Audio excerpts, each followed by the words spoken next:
Hello friends, welcome to channel. அவங்க பார்த்தீங்கன்னா அண்ணன்கிட்ட ஸோ நியர் ஆவடி அந்த ஒரு பாத்ரூம் போகணுன்னு சொல்லியிருந்தாங்க. வாட்டர் லீக்கேஜ் டைல்ஸோட லீக்கேஜ் இருக்குன்னாங்க. நானும் ஃபோன்லேயே சொல்லிட்டோம். ஸோ டைல்ஸோட 80% இஷ்யூ வரும். அதுக்கு நான் தான் ஒர்க் பண்ணிகிட்டு இருக்கோம்.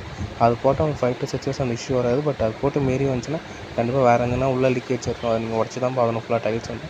அவங்களும் சரின்ட்டாங்க. சரி, நாங்கள் ஒர்க் பண்ண ஸ்டார்ட் பண்ணிட்டோம்.